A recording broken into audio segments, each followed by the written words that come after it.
Hello everyone, and welcome back to more for the 2023 Imperium Cup for Dune Imperium, the Rise of X and Immortality expansions. I'm your host and commentator, the BlackShadow, and it is time for the first self-review of the competition, unless CJ's done one for one of his games.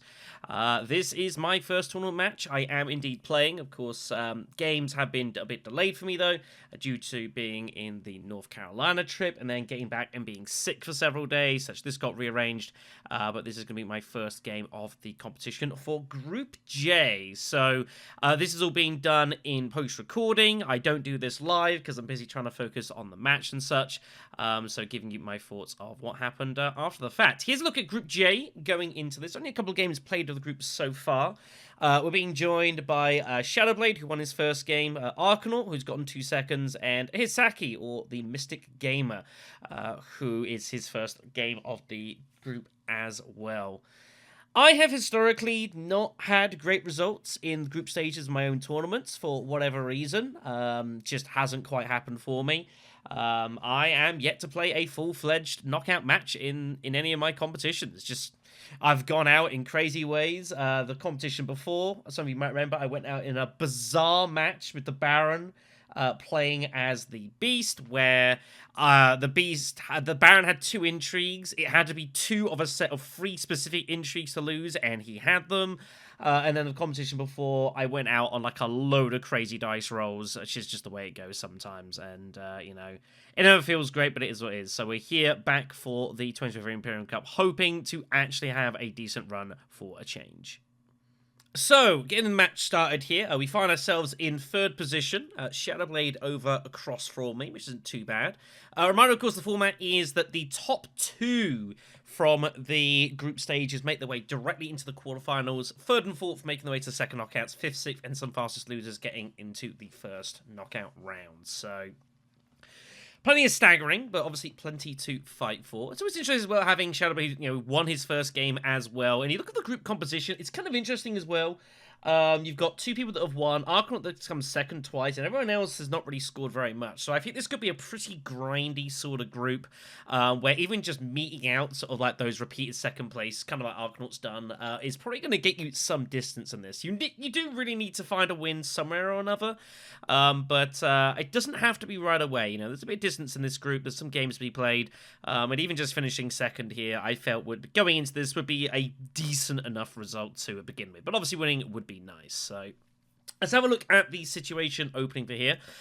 Blue ends up picking very quickly here, exceptionally quickly. Didn't take long at all. And then looking at the leaders remaining for us here, Beast, Baron, Tezia, Leo, and Memnon. Almost certain that Blue has gone for Ilban here. A lot of people do pick Ilban in 4th position. And to pick that quickly and leave those leaders out there would tell me that it's almost certainly Ilban that's gone. So I know who's going to be on my left, so that's important. I've got quite a decent retinue of leaders to pick from as well, so I'm going to pass some strength down whoever I pick here. So I'm not too worried about that either. Opening row, we got Pyta Genius Advisor and Stig Farmer for the Talaxu. Both are decent cards. Pyta, of course, one of the stronger cards in the entire game, the promo card. And then the Imperium row itself is pretty solid, actually. Embedded Agent, Shifting, Steel Suits, Truthsayer, and the Shock Trooper. So we definitely can make a punt for Pyta if we want. We can definitely look to go Steel Suits Research Station, trying to get Pyta immediately. The row is also decent enough where it's not going to get trashed, although we're not going to see like Steel Suits probably. We're certainly not going to see Shifting Allegiances anytime in this game. Almost impossible, unless some bizarre stuff happens. Looking at the text on the right side, though, these are looking pretty good for Beast, actually, who I end up picking here. Flagship, obviously, is going on further down the line, but Sonic Snoopers, and especially Memo Corders, is not the worst Beast fodder at all. Memo Corders is definitely something I can look to try to target, put pressure on, and make life difficult for people. I've also played as well just a lot of Beast. I do talk about it. Obviously, Paul Atreides is the leader that I have probably the most entertainment with playing. have the most fun with. But Beast is probably my most successful leader. And if you go back to the 24-hour stream that I did not all that long ago, I think I played Beast 5 times and won with him 4 and came second in the other games. So, you know, I back myself with Beast. I've played him a lot. I'm very familiar with him. Definitely has a very strong ring. And having Beast in third position gives you a ton of flexibility as well with the extra resources. Gives you options of all sorts of things. Target maybe early highliners or anything like that. Lots of things you can do here. So definitely plenty to go for. Leader's getting picked further on down. I expect ShadowBlade to take Tesia, because normally you'd think you take Tesia in third position. Giving ShadowBlade Tesia is obviously not ideal, but like I could play either, and I'm totally fine with playing Beast here. Maybe I should be taking Tesia, but I just think, you know, I just wasn't in the mood to play Tesia, truth be told. I was not in a mindset to do that, so I'll just stick with what's good here. Then we get to the green spot here, position 2 for Arkhanaut, and he's got kind of an interesting sort of choice here. Baron Harkonnen is still there, and you'd think would be a reasonably natural choice. But Lido can also be pretty good as well. If ShadowBlade ends up going for Fold Space, then Lido can just smuggle twice and get Swordmaster round 2, which is obviously pretty damn strong. But also, Memo Quarters is in the opening row, and he might decide to do something funky. Arkhanaut's already played Memnon in the group stages as well in one of his 2 matches, and I was aware of that going into this game here. So after a little bit of thought and thinking about it, he does opt for Memnon here, which obviously isn't great for me, because Memnon can definitely get in the way of Memo Quarters, and as such, I'm now not really expecting to ever get Memo Quarters in this game, especially when I pull no council access in my opening hand. So I'm like, well, there that goes. I ain't never seen Memo Quarters this match, and, you know, it's not ideal, but it is what it is. So, we're off to the races. Opening conflict is the mixed smuggling skirmish with the troop, which is okay. It's nothing too outstanding that people are, I don't think, going to go too heavily for here. So it's totally fine. Pretty standard opening here. Tesia with the Fold Space. Memnon has choice of going either Fold Space himself. If he has his ring, he can obviously go Tech Negotiation and immediately hit Memo Quarters, but he has to have it. Only he ends up going Fold Space with the Seek Allies, and it goes to us. So we pull both our faction cards right away. So, you know, it's never ideal having both faction cards, I don't think, in the opening hand. I think typically you'd rather just have one, because you're going to have a bit of trickiness on the second hand, especially in third position where you have that kind of flexibility. So not ideal. I was thinking to myself as well, like if Memnon decides to like go Steel Suits or something, because he's looking to grab Memocores himself or something crazy, like I can just, I might skip Fold Space anyways, because also I know with having Tesia in first position means that Memnon, if he does get shipping, is going to get cut off fairly quickly, depending on how Tesia's hand draws out, and it turns out it draws out pretty much perfectly to do so. So, just the Steel Suits to open up with, grab the water, put a troop in. It's a move I like. Keeps your options open, keeps your opponents guessing. They don't know, do you have your ring? Do you not have your ring? You're going to Hardy Warriors. Lots of options here. Ilban, just, well, Mentats, because that's all Ilban ever seems to do nowadays. And we move back on to Tesia. So Tesia with an interesting choice here of what to do. If you've got faction access, you've got to play it. I'm kind of hoping that she decides not to go Hardy Warriors, because I am eyeing up going Steel Suits Hardy Warriors here, and just making a charge for the front online. It's going to be a little bit tricky for me to get an alliance to this game, I fear, with Tesia in and about, and Memo Quarters is not ever getting to me. So it's going to be a little tough to get alliances early in this. So it's obviously really good for Beast, but I'm like, there's not really much I can do about that.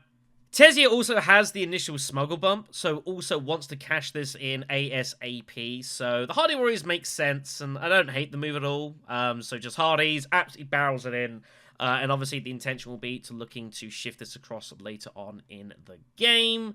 This is also why I put in the one troop as well. It just gives you the flexibility, so like if Memnon decides not to get involved, if he has got his signet ring right now, and he grabs Memo Quarters, then I know I'm going to get some rewards reasonably on the cheap here. Memnon ends up doing the move, but he ends up doing it with his dagger, so basically blocking me from getting Memo Quarters. Again, I couldn't get there anyways, so it didn't really matter for me. It was just probably end up to like 5 persuasion, looking to maybe buy Steel Suits Manufacture, maybe make a push for that, which I would be okay with if Memnon does that and put some pressure on Tez. Yet Fremen is not... Now that Hardy Warriors is gone, Fremen is not really an alliance I'm probably going to try. I don't really know quite what alliance I'm going to go for this game. It's not particularly clear here, but we'll kind of see how we go. I do have my Diplo here. There's no doubt about that. And also, that's the other issue of drawing both straight away, is it means that I can't ever go Conspire second round. There's nothing I can do about it. So I end up deciding not playing the Diplo, and I end up going for Basin here. The idea being that I want to get hold of a big load of spice. I want to start looking to put pressure for like a round 3 Highline or Conspire, however it breaks down. If I don't find another way to get to Swordmaster, it's imperative I get to Swordmaster first now. That is going to have to be the leverage I weigh on the game here. Not playing Diplo is obviously not ideal, but, you know, it could be significantly worse. It's not a disaster. Also, I want to get another troop in as well. The idea being that I want to go for the second spice for the skirmish here. So by putting the second troop, it kind of means Ilban's either got to put in, like, I'm trying to tell him, just put in 1 troop and limp it in and get your spice. Occasionally, he might just absolutely barrel in if he pulls, like, the right sort of intrigue. And that can definitely happen. Which I make a point of noting because that's exactly what happens. You know, Ilwan puts in the 1 and think, okay, that's fine, just do it with your, like, your dagger and call it a day. Because he didn't go Mentat, he went straight to Carfag, which is interesting. And then he's like, oh, okay, I'm just going to throw it all in. I'm like, oh, okay, sure. So, I'm like, well, that's going to be 1 spice for me. Not ideal, but, like, I'm totally happy putting in the second troop. I was a little bit laissez-faire with some of my troop deployment in this one. I could have been a little bit tighter on a couple of rounds. But, you know, not a big deal. Tezia reveals Severine gets shifting, which is obviously absolutely destructive, and, you know, that's going to be pretty bad. Memnon does reveal for 5. A bit of agents there, which is interesting, but there's not a ton else. I mean, there is Bene Gesserit out there, but he opts to go for Steel Suit Manufacturer in the end, which I think is totally fine as Memnon. I got no issues with that at all. It's a good card. We reveal for 4, taking the Truthsayer, because Truthsayer is just a nice solid card, lets you psych your deck. I'm not always very good at trashing when I play B sometimes. I do struggle a little bit with trashing my deck, so that's a nice way of either getting around that or encouraging me to maybe go Selective Breeding and be a bit more aggressive. I was eyeing up maybe like going for like the Sand for the Spice earlier. I didn't really need it. Even like a Quartermaster. And looking maybe to go for like Guild Banquets is also an option here as well. I also wasn't too worried about going Research Station here either. I could have done that obviously to charge for Pyra immediately, but I feel like I'm going to be needing my troops here.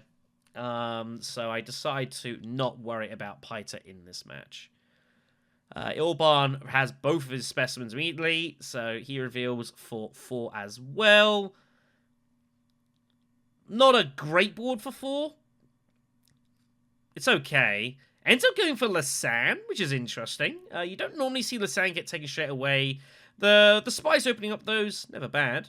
And amazingly, from like all the games I've covered where I've like seen 2 or 3 atomics immediately, no one atomic this round. Very strange. So the truth becomes clear what's gone on with Ilban here. And this is the first probably questionable move of the game. Ilban ends up tacticianing here. To force a tie with Tezia Vernius, which is definitely an interesting move, and it's not one that a lot of folks would make. I don't know if it's a good or a bad move or not. It definitely hurts Tezia. It's not, obviously, you don't gain anything particularly from it. You're still getting your 2 spies. And it's definitely not what Tezia was planning for. Tezia was looking to, next round, just go Wealth Swordmaster, basically, or something along those lines. And just get hold of that. So definitely it crimps Tezzy here a little bit, but whether is it worth spending Tactician to do it? I don't know. Maybe if you've got something like, you know, Tiebreaker or like an early cannon turret to tie, maybe. Tactician's pretty good though, so. But there was definitely some interesting choices in this game. So we take the loose spice, which is fine, which is what I'm after here. So now we're threatening all sorts of things. Just getting heavy on the resources early is the plan. Second up is raid stockpiles. So loads of spice early game here, which is kind of good for us actually in third position. We make good use of it. Memnon now takes memo quarters. Obviously, there was no way we were ever going to get to that. I hadn't really attempted. We smuggle because we have to obviously try and hinder Tezia getting to Swordmaster. We can also, because we've got the opening coin, because we're Beast, same as like Lido, we can just go smuggle, Swordmaster. So kind of basically what you would do if you're Beast in second position. Yeah, so we know that we're almost certainly now going to get Swordmaster in first up before anyone else, which is definitely going to be an advantage in this game. Gonna need the action economy, because I'm not particularly liking... I don't think we're going to be very good on deck quality, so we're going to need actions to compensate for that. Ilban just continues to just barrel money here, so just goes straight to wealth. Tezia goes fold space, obviously the intention being to cut off Memnon at shipping, which is, you know, obviously part of what I was compensating for. So, shipping for Memnon it is.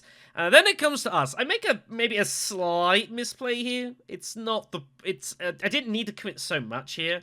But we end up going to Carthag. Seems the only logical real move here. I've got the ward. I can keep hold of that. I suppose I could go, like, Great Flat immediately.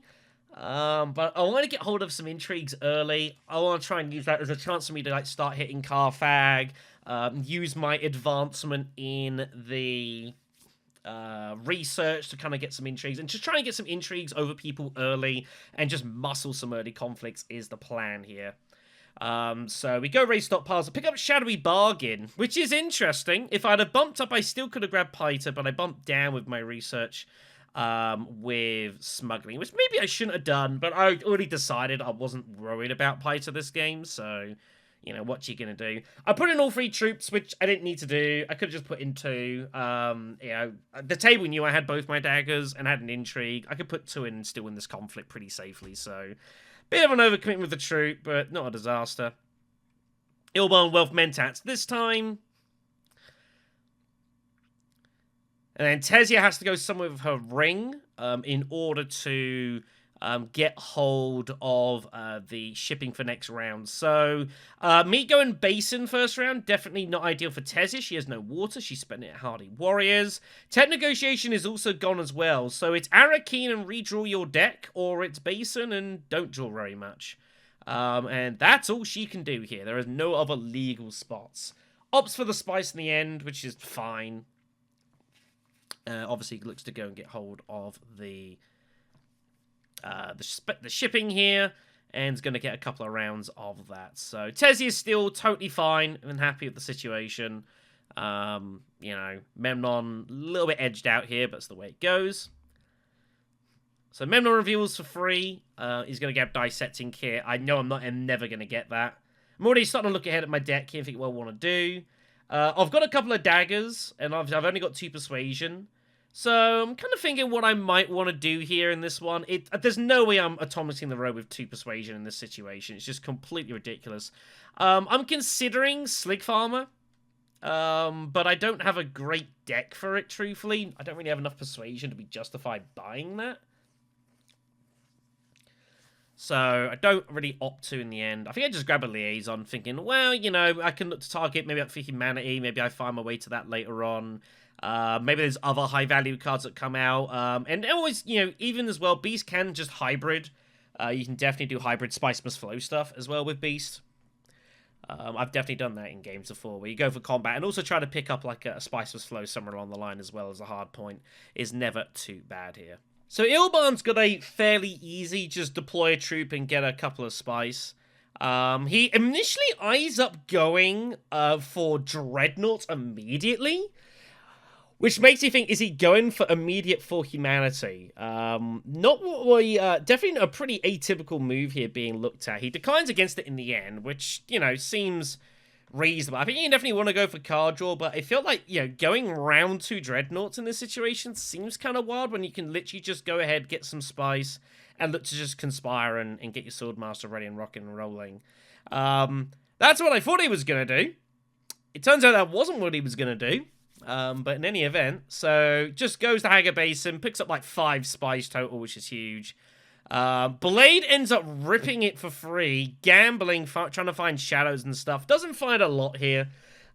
Chris Knife, Court Intrigue, Space Travel, you know, some okay cards there, nothing too fun. I think, you know, basically, if you're gonna rip the road at free persuasion, like, you're just gambling at that point. There's no art to it whatsoever. And you're just hoping to, like, find a really big card. And some people are definitely much more willing to do that than others. I like trying to keep all my atomics for, you know, reasons, maybe for protection. Obviously to give myself good draws. Just, you know, free, I'm not going to bother, truthfully. So Ilban also has 4 persuasion. Not a great row for 4, but he can definitely pick up Bene Gesserit Initiate here. Looking to use that maybe at men tap, draw 3 cards, which is obviously pretty huge. None of it resolved here, so we take the free spice. Again, I definitely overcommitted. Didn't need to put in an extra the 3rd troop, but I did. Also picks up Assassination Mission, which is interesting. I don't hate it. Obviously, the money's good for him. And I now know why he picked up Assassination Mission. I see what his plan was. It also peels off Lady J in the row there as well. One of the best cards, if not the best card in the game, is Lady Jessica. Absolutely huge. We pick up Dispensation as well. So 2 intrigues found. Neither of them that good, truthfully. They're pretty mere intrigues. So a little disappointed. So we go to round 3. And it is Siege of Carthage. So we pulled pretty decently. Both daggers. I've got my experimentation, which is good as well, and I've got Diplo access, so I've drawn about as good as I really ever could do here. And I've got to start thinking what to do. So we can pretty obviously look to go Smuggling Swordmaster here, but it's a little awkward. There are still chances for me to get hold of Paita, but to do that, I would have to reveal before Ilban does, and I don't know, maybe Ilban's going Mentat, but then Tezia probably gets Paita hit. We can't get Paita, so I'm not really ever, you know, I've gone down too far down the route. We're not even going to really worry about it too much. So the question is, how are we going to score points? Obviously, we've got only 1 faction hit so far. I didn't use the Diplo the first time around, so I know I've got to use it here. Can we use Diplo in a way to maybe, like, obviously, we need to find an alliance to challenge for here. But also it is the victory point conflict here at Carthage, and is there a chance to win it? Well, obviously if we were to find our way to Highliner, we've got decent chance of winning it considering that no one else has any intrigues at the moment. And obviously while our intrigues are pretty rubbish, no one else knows that that's the case. The other good thing as well of going Smuggle Swordmaster, it means that we are going to have action economy on probably red and green, and maybe blue as well. So you feel like someone's probably going Mentat, but Ilban, only person that's really ever going to go Mentat here, and he doesn't have any troops in garrison as well. So if I go Smuggle Mentat, we can definitely put pressure on green. Green obviously would very much like to win this conflict, if at all possible, but we get to see everything that Green does because no one's going Highliner here. I don't think Ilban's Highlinering immediately here. It seems kind of wild that he would do that. And also, we've got no reason not to go Smuggle Swordmaster here. It's a pretty natural sort of move to make, and it means that we have the time to kind of review the table, see what happens, and we can make our moves accordingly. I can maybe even go Conspiring. Maybe we decide to go Selective Breeding instead to try and maybe go for a decent card, although obviously we can't get hold of Jessica. We just have simply nowhere near enough Persuasion in our hand to make that even a possibility. I decided to go up here. I'm thinking what to trash. Time to just get these daggers out and get them done and dusted. I was considering trashing Recon first to keep a dagger in hand if I am definitely going for the combat. But I figured, well, if I'm highlining, I'm probably just putting it all in anyways. And having a dagger or not, I don't think it's going to make a significant difference a lot of the time. So I'm happy just to trash one, use the other, and then reassess. Also, maybe if I use both daggers, one's trash and one's used, maybe it looks a little less likely I'm going Highliner. So if Menon decides that he is going to put in, like, 3 troops, it might make him not want to put in the 4th. Potentially, there's a world he might decide to do that, so, you know, kind of seeing what's going on here. So Ilban is up, and Ilban starts making more funky moves. Definitely Ilban played pretty interestingly, so goes Wealth again just absolutely jamming the Emperor here for just as much money as he can get his hands on, which seems kind of crazy. And there's a reason he's doing this, not just to like try and brute force his way to Swordmaster, which was my assumption. That wasn't quite how it goes. Shipping for Tesia, cashes it in. For reasons, she doesn't take the Emperor bump, ends up, you know, going for the spacing, as you would do. Pretty standard stuff.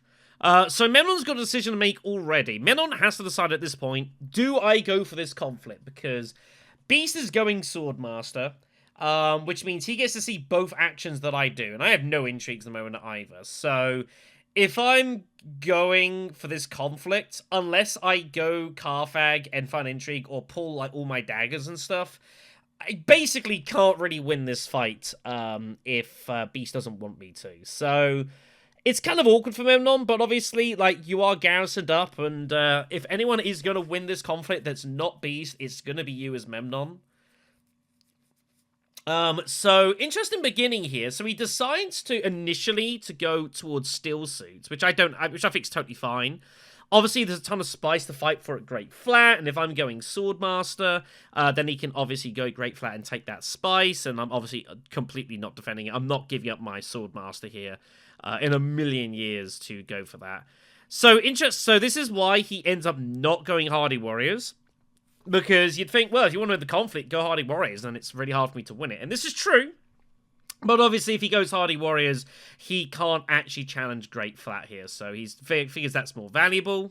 So goes Carfag, puts 3 in. Pretty standard. And then Ilban unleashes his master plan. He opts to go flagships round 3. I do not remember the last time I saw anyone take flagships round 3. I don't remember the last time anyone's in a position to take flagships round 3 that didn't involve any kind of shipping assistance. Completely wild. And yeah, a very interesting move here from Ilban. I guess if you can do this as anyone, Ilban's a good shout because, of course, Ilban has the money generation on the side. So that he can obviously help to fund for flagships. And this is why he took Assassination Mission, to obviously try to assist with that. But obviously there's some problems here. This is obviously incredibly expensive. You get a hard point for it, which is definitely good. But you are obviously sacrificing a lot of money to do this. And if you're going flank shipping, well, you're not going sword mastering. So I guess Ilban's thinking, well, maybe I can just live on Mentat for a lot of this game, which is not unreasonable. But Memnon is in the game, and I'm also in the game, and I will definitely, like, pick up Mentat as and where I can here. And if Ilban is, like, feeling still forced to, like, Mentat immediately a lot of the time, which a lot of Ilbans just do, you know, like, that's all well and good, but if you're just paying for Mentat constantly, that's money not going towards flagships. So there's definitely some definite danger. Picks up with the Dreadnought as well, so like completely committing to this this flagship plan here, which is pretty damn bold. Again, considering that the guy to the right of you is the Beast. And yeah, real fighting with fire here. So, I mean, sitting there as Beast and seeing this, like, I don't think I'm unhappy seeing this. I think I'd rather he did this than, like, just kind of did normal Ilban stuff. It's definitely more interesting. There's no question about that. But it means I've got to be a bit careful as well. I'm going to have to try and pick my fights a little bit here. Obviously, it's not going to be good for me if I get involved in a fight where Ilban decides he's just going to start trucking it in with his flagship. So I've got to be very conscious of that fact. But given the way that he's bought flagships now, and given the fact he's already pretty much sacked off his Swordmaster here, I figure, well, he's probably going flagships next round, so if I'm going to go for a fight, maybe this one might be the one to go for here. Tesia just hits Fold Space just to get the money and get ready for Swordmaster, which is fine. Tesia's in a pretty happy position. Not being threatened. Again, that's the other thing as well, with Ilban, like, doing this, it means Tesia can threaten ship and Swordmaster here, and Tesia is just pretty comfortable. But yeah, pretty wild. Round 3 flagship. I've not seen that for a long time. So Memnon goes great flat. It's mandatory. Can't let me get there in case I have access to it. Has to take the spice right now. You've gone down this path of not doing Hardy Warriors, so you're completely committed. Obviously, bumps down for the bumps. So, the question here is, do you put the troop in? Now, you can see here, obviously, that Memnon does, but the question is it the right move? So, you've got some potential issues here. Now, if you don't put in the troop, you're basically conceding this fight, because, like, I can obviously chuck in with Ring Arrakis, I can go Hardy Warriors, and I can go Highline, and I know that I can put in 4 troops and win the conflict pretty safely. So, the issue you've got here, obviously, is you've put in the 4th troop here. That does obviously make Hardy Warriors and Ring to Arrakis a lot less palatable. The problem is you still lose the Highliner if I opt to go ahead and do so. And that is definitely an option that is being threatened by the base player here with the 6 spice. And it is being influenced by the fact that Ilban has gone flagships immediately, which means that it's very possible that Ilban, with no obvious way he's getting Swordmaster next round at all, well, he's not getting Swordmaster next round, is very possibly going to commit flagship in the next round to look to take it down, especially if there's a victory point to be had, or what the like. So, I think as Memnon, you're probably forced to put the 4th troop in here, and just lay it down. You do have the intrigue as well, which obviously makes a Highline a little bit more uncomfortable. I end up ripping the row here, just in case the Ilban has 7. It's very possible he might. He's played kind of funkily here. The Dreadnought move is so wild. I'm like, there are worlds that he's got both his convincings, and I don't know how he actually would have got to 7 persuasion. I just didn't want to worry about it. We weren't buying anything decent, so I was just going to rip the row and call it a day. Just one thing less to worry about. So, now that Memnon has put in the 4th troop, now the question is, do we Highline here or not? So, the pros, obviously, if we Highline, we win the conflict unless Memnon has both daggers, which is very unlikely, or has a battle intrigue, which there aren't many. He has a few. There's definitely he can have some, and he has the spice at hand here. So he has a few intrigues he can pay for, obviously. Any swords is basically good, unless he has no daggers. But it's a little bit tricky, because again, I have 2 intrigues behind on me, so I can definitely have combat as well. But obviously, if he's got blackmail, private army, ambush, tactician, there's a lot of intrigues. He could have double cross still. Double cross was definitely a concern. Because the problem is, the alternate I've got here is that I can always go like Highline or Hardy Warriors or whatever and just limp in 1 troop. And that's what Memnon is trying to get me to do here. He's trying to say, limp in 1 troop, take a decent enough 2nd place. And it's a decent enough 2nd place. Intrigue and the spice, both, you know, is for a troop, pretty good. But it made me think that it's very possible that he has double cross here. And like, if I just limp in the troop and he double crosses me, it's absolute catastrophe. And if he's got double cross, he's using it irrespective of what I do. So, like, I can't even worry about that too much. The thing is, well, it is a conflict VP. And I'm thinking here, like, it's going to be difficult for me to score a ton of points, I feel, at this game. There's no obvious alliance. We've got very little faction stuff going on. Our deck isn't very good, truthfully. We've got kind of 1 half-decent card, and that's about it at the moment.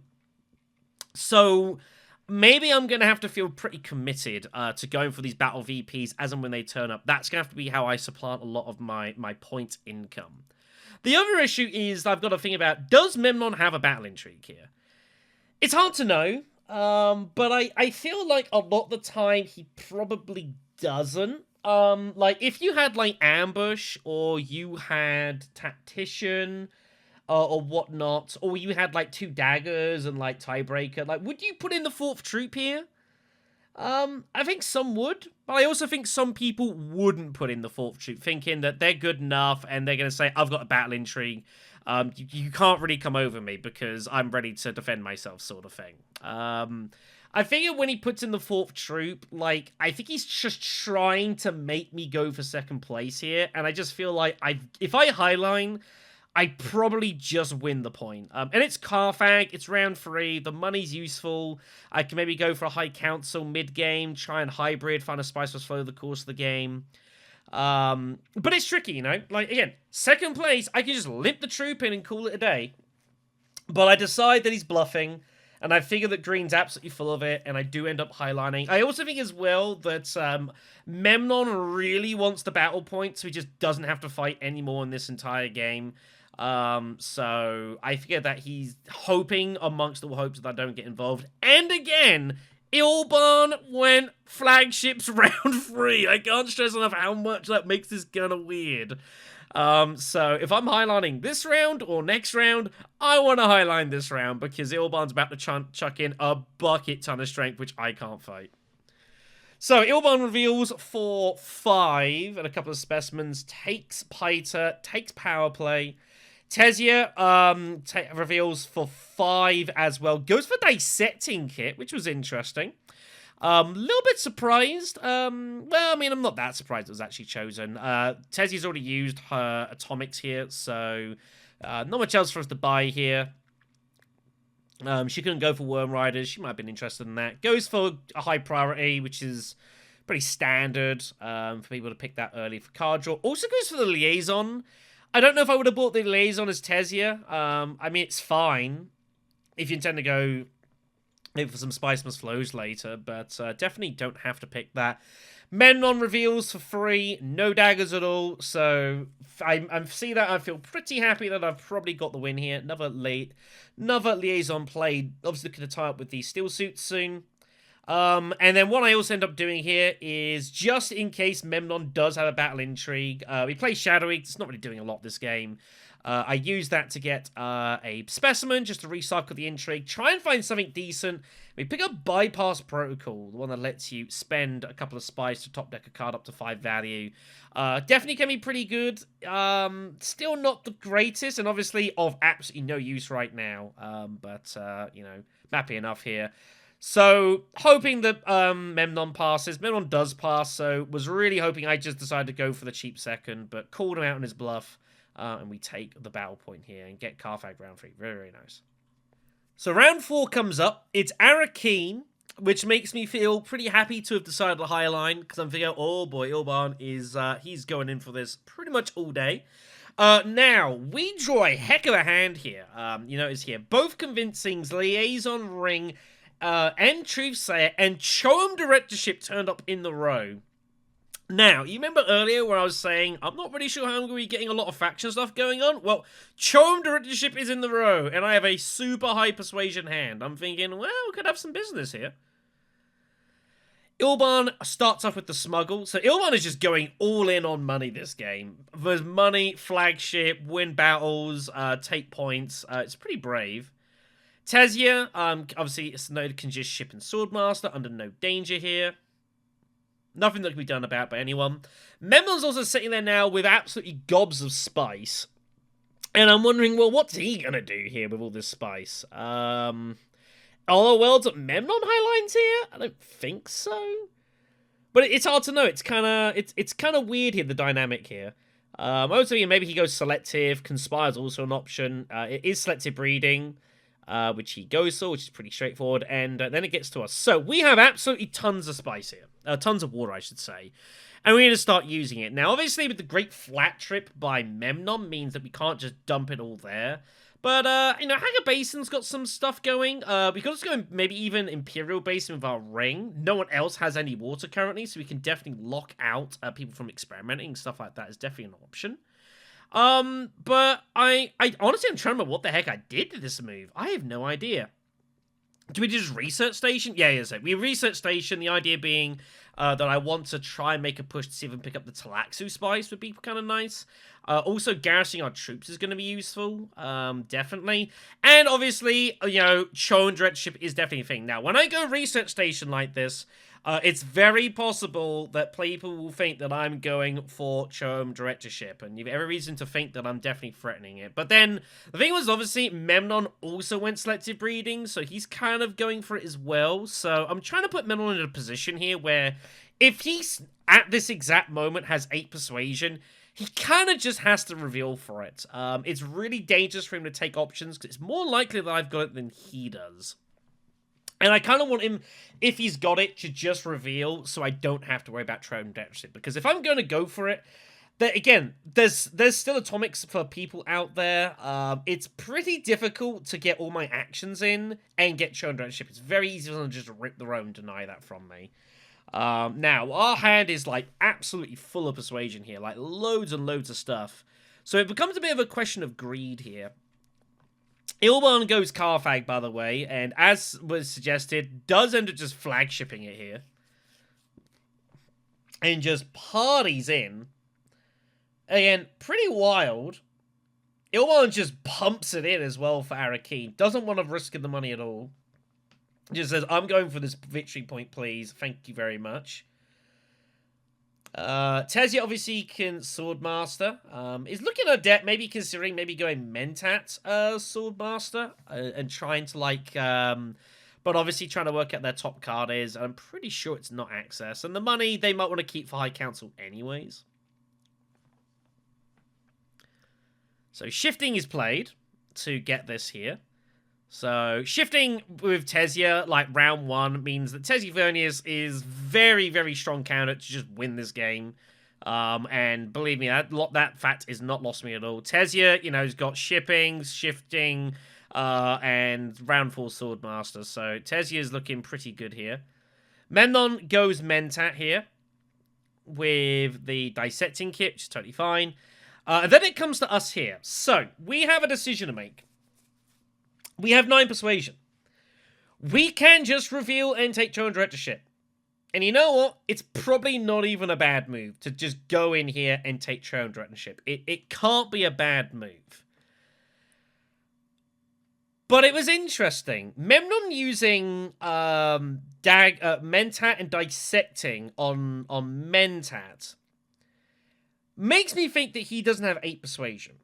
And I'm fairly confident that he doesn't have it, unless he, like, draws a 2 persuasion card and has, like, charisma or something crazy. Other than that, really hard to see how Memnon ever gets 8 persuasion. So I'm pretty sure the only person that can currently get it is me. Now, the question is, do you reveal? Just right now and sack off 2 actions. It can't be bad. It's 4 bumps in a game where, obviously, like, my faction access is looking kind of dicey. It can't be bad. The question is, can I make a move here and no one rips Throne Directorship off the row? And I don't know. It's definitely not obvious. Like, if I take any action here, I am risking someone ripping the row. Like, you can just reveal and call it a day. Like, the thing is, though, is I think there is an art to this sometimes. Like, for example, I could play, like, Truthsayer. I could definitely use Truthsayer to, like, to Wealth. I could go Secrets, that sort of thing. But the problem I've got is once I Truthsay and I don't use the ability, because I can't use the ability because I'm almost impossible for me to keep 8 persuasion, people then know I have 8 persuasion, the road gets ripped. So I can't really use Truthsayer here because it kind of gives the game... I've got to try and make it look like I don't have 8 persuasion somehow and try and still find a somewhat useful move here that I can still look to take. Which is what I end up ultimately doing here. I get a little greedy. And I accept this is greedy, but I think, well, I've got both my experimentations, and I really ought to be using these, and again, trying to make a push. I look at the Talaxu row. I can't get the Spiceman's Flow here. It's kind of difficult to actually get that first now. But I can go Imperial Basin, I can go here, pick up a couple of spies, keep advancing. And it's kind of a nondescript move, it's kind of undercover, and it's like, it's not obvious at all if I have 8 persuasion or not. Like, I could have 8 persuasion, I could have, like, 3 and 2 daggers, I could have all sorts of stuff here. It's really hard to, and this is another reason I wanted to go Research Station as well, because now no one can look at my discard pile and say, oh, all these high persuasion cards are in his hand, we need to rip the row. Like, it's all hidden information now, and no one really knows. I don't feel like anyone's been really, like, keeping on top of what I may or may not have in my hand. So I feel I've got a fair degree of masking here.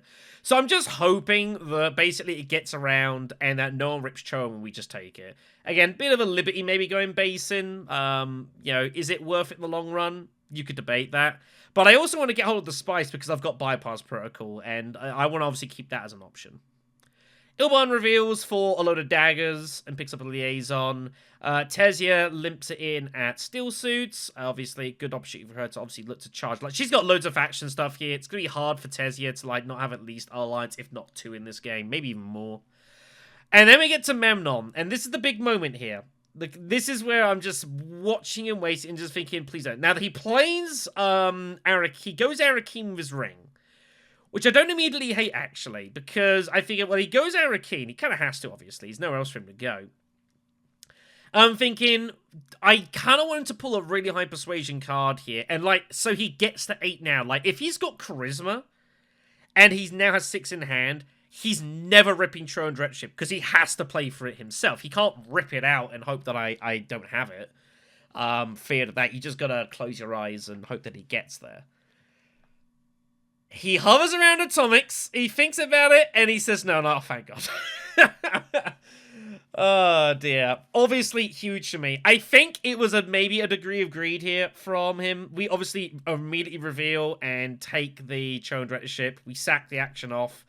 Green, not happy about it, but obviously it's an automatic move. Like, for one action, you sack that off all the time. 2 is, you know, it can't be bad, but yeah, Green's like, well, you sacked the action. Yeah, I sucked it off. I'm more than happy to do that. So, huge just finding Throne Directorship, finding those bumps. That takes so much pressure off us in terms of finding our victory points. And also means that we do have odds of fighting here. And Memnon does reveal for 6 here, so he may well have charisma at this point, and may well have been going for the Throne Directorship here. But we simply don't know. We simply don't know. Memnon rips it, and funnily enough, peels off Kwisatz Haderach. So if Memnon had ripped the row, I would have got Kwisatz anyways. So I was gonna be in some profit regardless. 6 persuasion reveal. Imperium Ceremony looks pretty good. Maybe for finding Spiceless Flow. It's also just not a bad card. He could do with access to Emperor especially. And the combat revolves as you see it, unsurprisingly. Ilban committing pretty heavily. He gets his point at least. And then it's 4 coins for Tesia, a couple of coins for Green. I think everyone can be reasonably happy combat-wise, but obviously Memnon definitely had eyes, and maybe he regrets not ripping Throne Directorship. I mean, I don't know. Like, the problem is, like, in Green spot, do you rip the row there? I think probably if you don't have 8 persuasion, you probably have to rip the row, because it is possible that I have it, but it's how likely is it that yellow in that spot has the 8 persuasion? I don't know. I don't think it's that likely he has 8 persuasion. Same without some intrigue help you'd think he'd need to get there. So, you know, I don't hate not ripping it, but unless you have a way of securing it, like basically on your reveal, you probably have to get rid of that. So round 5 is up next. It is Desert Power. So victory points to fight for here, which is obviously pretty good. It is Tesia to open up here. So Tesia snoops and peels off the shipping access, which Tesia clearly didn't have to begin with, so gets kind of fortunate with their draw. That's the way it goes sometimes. Up and down for Sonic Snoopers, probably. Maybe Welders go Artillery. I think going up and down and taking a tech here is totally fine. Can't be a bad move. There's not a lot of intrigues out in this game, especially if you don't have any, so just having one makes life a lot easier. That peels off Shuttle Fleet in the row as well, which is definitely pretty good here. And now I'm starting to think, well, maybe I can fight for some alliances here. There's definitely worlds we get hold of Shuttle Fleet.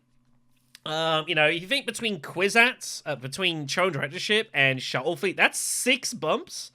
That's pretty big for us, and that really gets around the fact that we don't have a lot of faction access. So Tesia grabs Snoopers, Memnon smuggles. It's not unreasonable just to cash that in, get some troops in garrison. Maybe has eyes on the conflict in some worlds. Memnon definitely, though, is dying on action economy, though, so obviously needs to take the money in order to help with that. And then it gets to us here for our first action. So, we've got a couple of choices of what to do here and how to proceed. We've got plenty of flexibility. Yeah, just an absolute wealth of options here. We can go factions, we could go researching, Hagar Basin's got 4 spies, we could maybe go to like Carthage or something and just build up our forces. But I definitely have eyes on Shuttle Fleet, and I think Shuttle Fleet is very, very obtainable for us as well, because Memnon has set himself up for Swordmaster. So I think Memnon would really also want to get hold of Shuttle Fleet, but he can't, because he's got to go Swordmaster. Tezia's already got hers, so Memnon has to go and get Swordmaster now. No one else is in a position to take Shuttle Fleet here. So we can definitely go Haga Basin, and we can definitely pick up Shuttle Fleet on the spot, and use that to start challenging Tezia for some alliances here.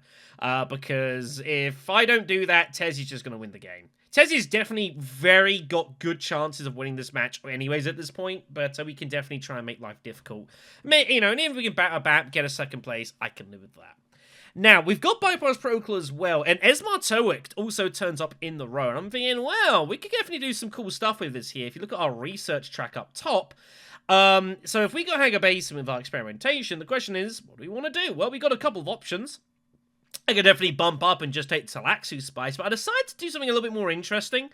And I figure, well, Esmar Tuik's up on the opening row, and I could definitely use the Spice and such reveals, but I also definitely have eyes on the Spacing Alliance. Like, Tezia's not particularly heavy committed for it, and we can look to use, we can use, obviously, like, Shuttle Fleet, we can use Esmar Tuik's action to take bumps, and we can put a lot of pressure on this alliance and make it, even if Tezia does end up defending it, it's going to take a lot of time and a lot of effort in having to defend it, of course. Remember, Tezia's got her snoopers, so she wants to get after this faction and this faction. The Fremen's kind of hard to really go for, but the spacing has definitely been left open courtesy of the shift away by shifting allegiances. Shifting allegiances is definitely scary, don't get me wrong, and it's uncomfortable. The fact that Tezia does have that in the deck, and I've got to be a bit cautious of that. But there's a real chance to go for this. So we use Bypass Protocol to pick up Esmar, top deck it. Also, Dispensation is doing absolutely nothing for us as well. So we've got every reason to make this move. So we go Haga Basin, pick up the Spice, which gives me to Shuttle Fleet. We bump down. Again, pretty much giving up on Talaxu Spice here. We give it a Dispensation, looking for better intrigue. We find Counterattack, which is pretty good, actually. That could well get us over the line in a fight, which we wouldn't have otherwise. So that's a huge find there. And obviously, with Esmar top decked, we know we're guaranteed that. So I'm eyeing up Shuttle Fleet. And I'm eyeing up either using Esmar 2ek for a bump. Or sometimes I even decide, like, if we can find a way end up to fold space or something, I can even just hit fold space hard way and then use Esmar for a reveal. Both is fine with it. It's the thing with Esmar 2ek. Like, if you're going, you know, sometimes Esmar you just want to reveal it for the resource, which is obviously pretty damn good. But also just revealing Esmar is good. Playing Esmar can be pretty good as well. Maybe there's some worlds later on where we go Research Station for Esmar to draw even more cards, go for Spiceman's Flows, stuff like that. Ilban Mentats first, which never doesn't make me laugh. Tezia High Councils, so definitely has got eyes maybe on Kwisatz Haderach here. Memnon has the Swordmaster, which leaves the way open for us to get hold of our Shuttle Fleet. I opted it with the Ring, I'm pretty sure here, because of course, while I'm doing bits and pieces, I'm obviously trying to garrison troops up for the next round. To obviously look to try and you know, maybe target some points here. And maybe there's some worlds where we go for this conflict, you know? Like, it's possible. No one's committed yet. Everyone's down to one action, and no one's putting any troops here. So I'm thinking, well, maybe there's some chances here. I've got water, I've got Diplo, I can get Hardy Warriors. You know, unless Tezia goes Hardy Warriors, which she might not have access to, like, this is definitely a combat we can target here. So Shuttle Fleet's taken. Get our Emperor point, make the challenge for the spacing. I was tempted to challenge both spacing and Emperor, but I didn't really see a lot of point in going for both of them. I was also tempted whether to, like, bump the Bene Gesserit instead, and maybe that might have been a slightly better move, but I don't want to be hitting the Emperor spaces at all this game, and I will want to be hitting the selective breeding spots with Truthsayer if I can. So I'm totally fine doing it this way. Power play for Ilban goes to fold space. I was also slightly hoping, I knew he picked up power play earlier on. I'm thinking, well, maybe if I go and bump the Emperor, maybe it makes him use power play at Emperor once in a blue moon. He doesn't in the end, but, you know, occasionally some people might be a little bit scared of that. Tezia researches. Now, researches down with her ring. So this is interesting here. Obviously, the definite idea for Tezia is she's going to bump down to get hold of the influence bump. Tezia wants 2 alliances this game. That's just the way it is. Tezia feels that she's got the reason to do it. And between ring and shifting, she probably should get it. Now, obviously, I'm making the challenge to the spacing. So Tezia's got to basically decide here, does she want to defend this or not? The problem is, of course, is because she's Tezia Vernius, she can't use her snoopers to help here. So if she's going to be bumping to defend this alliance, she's got to do it hard way. She's just got to bump it legitimately. And she's got a reason to defend the alliance to stop me getting it. She could also just give up on it and just target the Bene Gesserit. Bump down with the spacing, and basically end up taking 3 months of Bene Gesserit. Like, that cannot be a bad move here, and I don't hate Tezia going for either. It kind of depends how you value it. Fears she's also considering, like, bringing away with the Fremont. Obviously, she wants to get these other snoopers, but there's obviously a deep concern about, like, alliances here, and she's playing kind of pretty defensive as Tezia, which, is understandable. So it's like trying to get the tokens. Also, Tezia really wants to get the Emperor last here. That much is very clear to me. But ends up basically just opting to not play their ring at all and just takes the bump with the Spacing Guild. She does drop the Emperor bump. I tell her you got to drop the Emperor bump here. Because obviously that's not meant to be up there now. So yeah, just drops the, just doesn't even bother using the ring here, which is definitely interesting. It gives you definitely a feel where Tezia is. Tezia feeling very endangered here, by players and just playing kind of very, very cagey here, which is fine. When you've got shifting, you don't have to be ultra aggressive how you use your ring. You can kind of get away with it a little bit, so, it's totally fine. So, Memnon takes Imperial Basin, just doing more experimentations, looking to obviously beat us to the Talaxi Spice, which is fine. I gave up on the Spice willingly, because I went for Ismar Tuek, because I figured I'm just getting the Spice from it anyways. And yeah, at this point, no one's really gone heavy for this conflict. So I'm like, okay, I'm in for a victory point here. Let's go Hardy Warriors, let's barrel it. And it also, again, is still putting on a bit of pressure to Tezia as well, and now both alliances I'm threatening making a charge for. So like, if she can like try and preemptively defend one, I just go for the other. Ilban reveals for 6, and yeah, at this point Ilban is definitely playing pretty wildly here. Decides at this point, don't even care for Talaxu. Cashes in the specimens for troops. So Ilban pretty much telling you where we're at here. So me and him are basically just trading between each other here of like, I go for a fight, he goes for a fight, I go for a fight, he goes for a fight, which is totally fine with me. I've got no issues with that playing as Beast here. Absolutely none whatsoever. Takes keys to power, rips the row in defense, scared of the Kwisatz Haderach in case Tezia has 8 persuasion, which, I don't hate that move at all. Or it reveals shifting leans number 2. And it did turn out Tezia indeed did have 8 persuasion, so a sharp move there from Mystic. Tezia taking Gurney Halleck, which is obviously a pretty solid card. A little bit surprised you didn't just take both shiftings and just said, alright, do your worst, everyone. But I do know that obviously with this situation, I know that her shifting leans is in there somewhere, so obviously that's a concern with the Spacey Alliance here. Memnon grabs the Talaxu point in the Spice with Dissecting. Again, I'd already given up on it. We reveal for some resources, and assume we're good here. Just in case we're not, we've got counterattack, just in case. And yeah, red passes, and then green just throws out 6 swords here. Cannon turrets and vicious hands. I'm like, okay, that's pretty big. Well, I'm glad I got counterattack. I'm going to go ahead and play this now and win this combat. Thank you. So, yeah, that was pretty uncomfortable. But good enough here. So that's 2 combats now that we've pipped from Arkhanaut, which is definitely really important here to have got. One of them would have been good, but to get both of them, definitely that's a huge problem for Memnon. Memnon typically needs to find some battle points somewhere. And, well, there's been 3 of them, and he's committed very heavily for both and has got not much in the way of rewards. So, pretty bad times for Memnon here.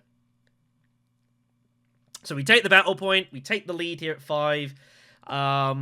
It's debatable whether you want to go this heavy into combat here, but again, I didn't really see how else I'm scoring a ton of points, and no one really committed that heavily into this combat, so I saw no reason not to go Hardy Warriors here. And if someone's got all these intrigues, well, I got counterattack as a defense mechanism. Round 6 is up, Cloak and Dagger. So, Influence Bump and the Intrigues. This would be a great combat for me to, like, get something out of, but the problem is I'm in no position to do so. Things now start to look a little bit dicey for us here. Obviously, we've scored well, but we're at risk of stalling here. Memnon with just absolutely tons of spice at this point. Tezia looking pretty good to power points later on here, and, you know, probably run away with the game here.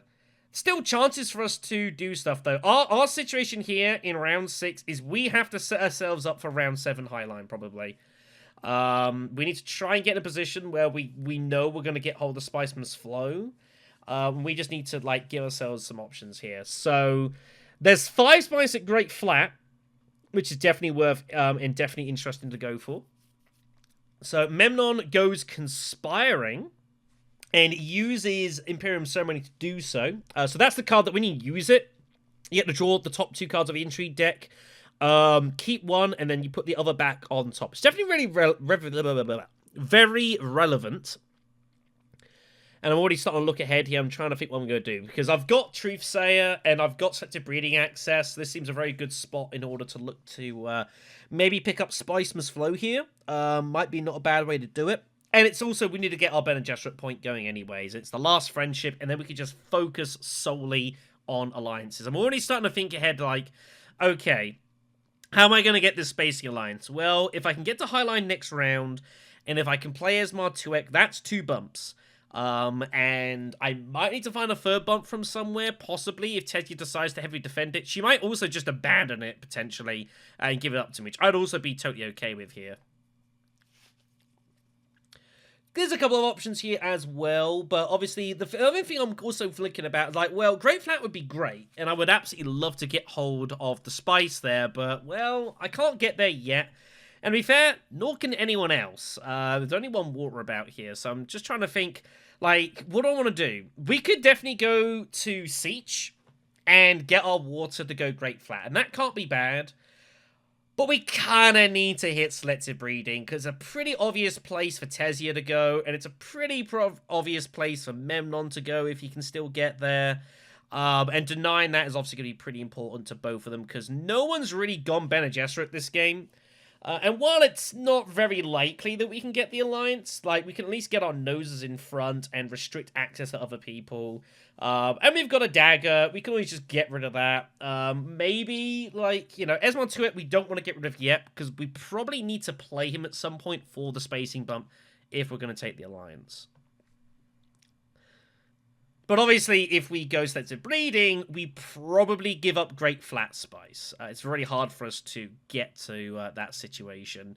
The other thing I've got to bear in mind as well is, like, what happens if I do this and I draw my Diplo straight away? It means it's very hard for me to get to Highline the next round. So it's a little bit of a gamble to do this, no question. But you got to take a chance here. So we draw. Pull Convincing, pull a Signet Ring. I'm like, okay, it's not too bad. We've got 8 Persuasion, which is obviously pretty good here. I do not have to get rid of Chosen Directorship. I could just keep hold of it, because at this point, in theory, I could go Siege Great Flat with what I've got in hand, but I figure, might as well spin it out here. We pull Recon, which is pretty good for us, so we can target some high-value cards here if they come out. Worm Riders is there. Satellite Band is good access for us as well. So we've got some options. Ilman just ships and takes the cash. Obviously, needs to get some faction bumps going here. His friendship's kind of dying a little bit here. Also needs to get his Swordmaster ready and rock and rolling in case Mentat gets taken, which it does. So Tezia just draws 2. Memnon ends up... Yeah, that was the other thing I was also considering. Was, like, obviously money-wise, When Memnon goes conspiring, I figure it's very likely he's looking to go conspire High Council. And I thought it was very likely that was a move he was going to look to take, which it indeed does. Because obviously, the other thing as well, if you look at our hand here, we've got a lot of persuasion here. Like, in theory, if Memnon doesn't go High Council, like, we could go High Council ourselves as our Signet Ring and get a Spice Must Flow. So we had a couple of options there. But assuming Memnon goes High Council ahead of time, then at this point, no one's gone in for any water still, and we're still eyeing up Great Flat here. It's a very good opportunity to do it. Now, the only problem we've got a couple of issues here. If we go Siege Great Flat, we only get 5 spice from doing that. And we, of course, need 6 for Highliner. So, we've got a couple of options. We could go in for the combat to get hold of one of the 3 positions and get our spice that way. And that's definitely an option. However, we could also use our experimentation up here and use that and bump up to go for the spice to guarantee Highliner next round. Now, there's some pros and cons for this. The pro is, obviously, that it's guaranteed. If I go Siege Great Flat, we get Highliner next round. That is totally safe. Problem. Where's my Talaxu point coming from? Because then we're at the end of the track. And the only way I'm getting my Talaxu point is I need to find and reveal 2 experimentations. And that's not guaranteed, considering I know I'm going to draw 1. Well, where's my second one coming from? It might not ever turn up. If that doesn't turn up, I got a bit of a problem there, boss. Now, the other issue we've got is that if I'm going for Highliner, like, I'm fully committed and forced to take this route in the next round. Like, there is nothing for me to do. Like, we have to do this route. Which means I need to win the next conflict. I have no intrigues. I have no swords. I've got very little in the way of firepower outside of just brute force sheer amount of troops between Ring and Highline, which definitely would be good. But the issue is, it's like, how often am I actually winning the next conflict? And the truth is that it's not as good as it looks. It's not ideal, especially when people have got shifting allegiances out there and can get troops from the Emperor and put them into combat directly, and Hardy Warriors is out there. Like, we've seen a few battle intrigues, but, you know, a lot of the big battle intrigues haven't been seen. No private armies, no blackmails, no allied armadas, and we have none of those. So it's pretty uncomfortable for us if we do commit into, if we go highlining. Our best result probably is economics supremacy. Or the economic conflict where you pay resources for points, because that at least offers a point for second place. And I know, well, if I go Highline, like, we can challenge the Spacing Alliance, and I almost certainly get at least a point out the conflict. Occasionally we win it, but it's probably not that likely we actually win it. But I'm already trying to think ahead of the situation of what to do here. I'm looking at the row, and I'm thinking, well, let's see. If I go Siege Great Flat, I'm going to have 7 Persuasion. So what am I doing with my row here? And this is why I'm starting to look at up here. I'm thinking, well, obviously shifting aegis is good, but I probably am not going to see it. Someone's going to pick it before me, like Memnon or something. Worm Rider is definitely an option, though. +4 swords. And I'm going to be cycling my decks next round. Next round, if I take this route of Siege Great Flat, I probably also get to Research Station as well. Unless someone's going Still Suits this round, or taking Wind Traps this round, which neither seems that likely. Because I think if Memnon was going to go Still Suits, he already would have done it at this point. So I figure, well, you know, if I can draw a bucket ton of cards, I'm going to be at the end of the research track as well. And I'm intending to play Esmar Tuic as well. Like, that's 4 cards drawn. So if I can pull Worm Riders, that's +4 swords. That might be the difference between winning the battle and coming second place. And if it's economic supremacy, that's huge. And if it's anything that's not Grand Vision, that's obviously huge. So there's a lot to consider here. It's a why go into the tank pretty heavily. I'm also trying to think, what other moves are there that make any lick of sense here in this situation? Like, what else could we do? Siege Research isn't terrible, because obviously I could use that to try to get hold of Spice Must Flow. And I could probably get a point that way as well, but I've got to figure, like, if I don't win the conflict round 7, how am I ever going to make anything of this match here? It's a pretty big conflict for us. And the other issue we've got is that we have no faction access. We could smuggle as well. Smuggling is not a bad move. Smuggling with intentions of shipping next round, but I just feel like tempo-wise, like, I'm not really been going shipping, and I need to, like, go for this Great Flat Spice. Whether I go Research Station or Great Flat, all routes seem for me to go through Siege. So we hit Siege up with our ring, garrison a couple of troops with intentions of probably mining.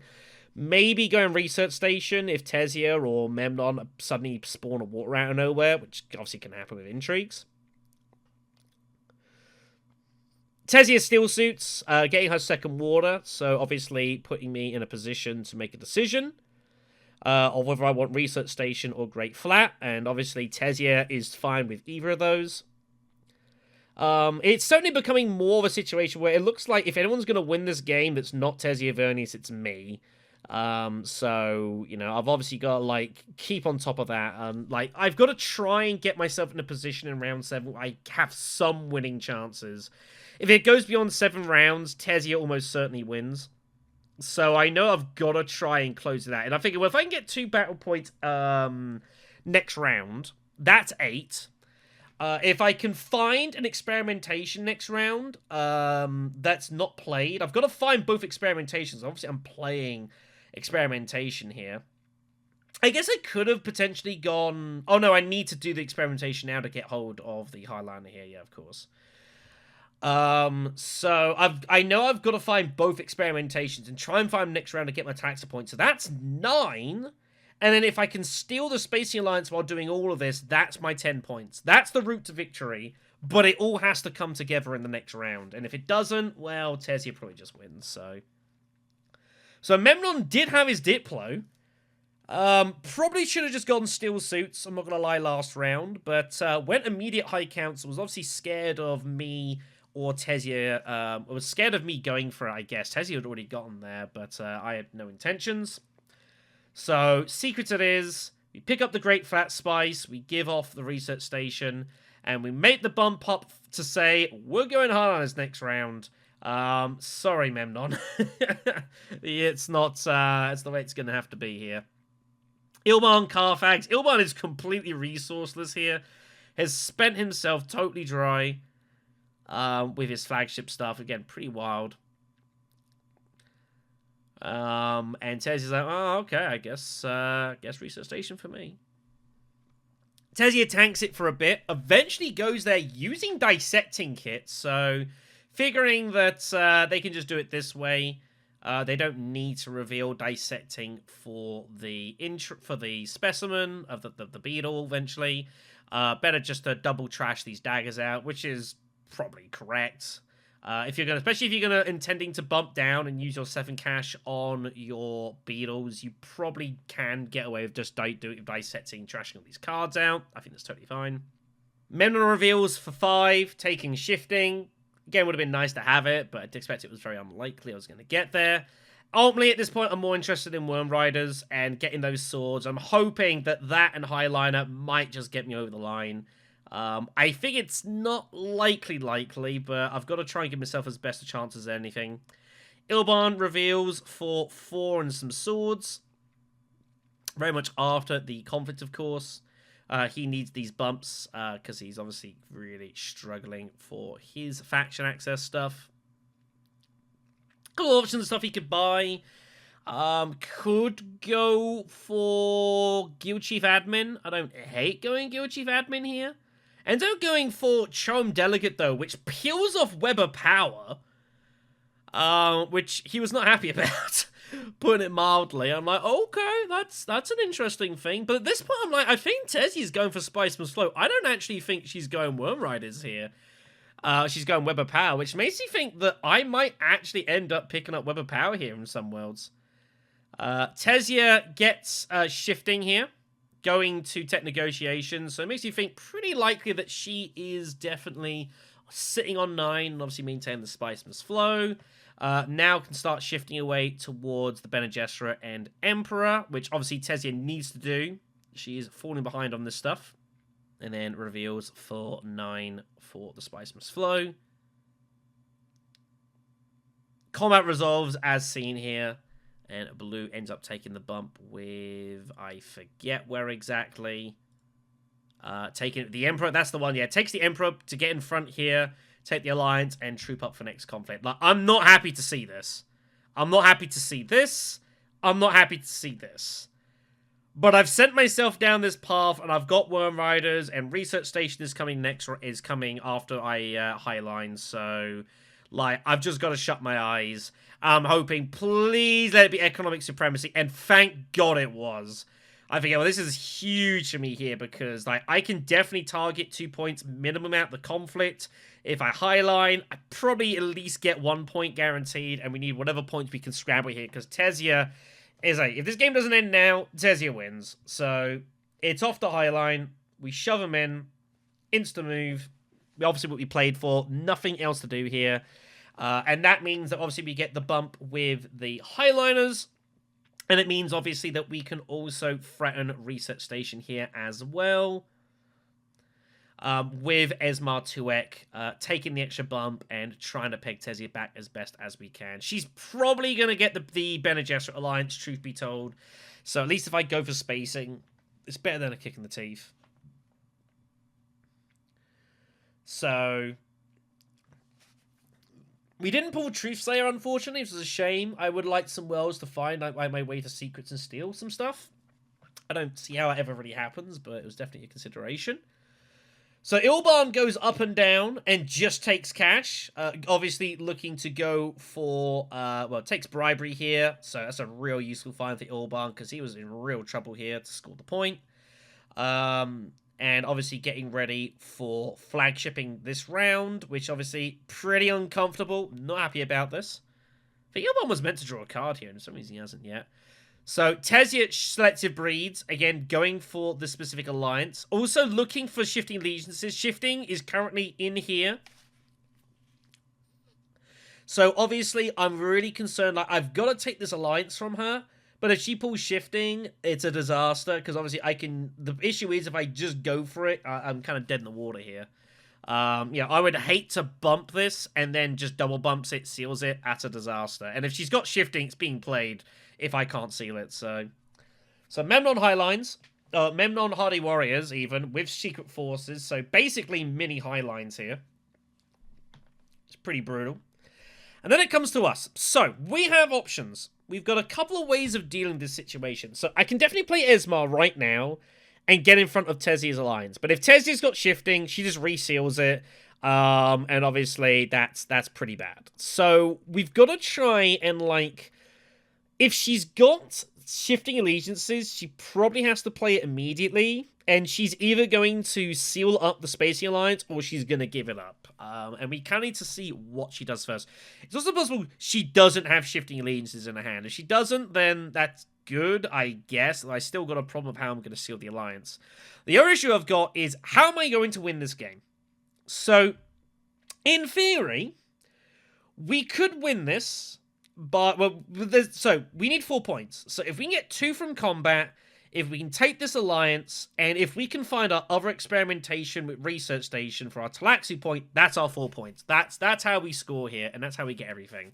And if we can end this game this round and get to 10 points, we I don't know, I want to say we probably win the match. We've got decent chance. It's the best odds we've got by a mile of winning this game is by ending it this round.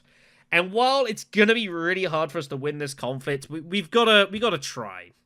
Now, we don't have to go Research Station right away, so we can Esmar there later. So we kind of have a free move. Now, obviously, what I would like to do is take the Alliance and then go to, like, a city and just pump in as many dudes as I can.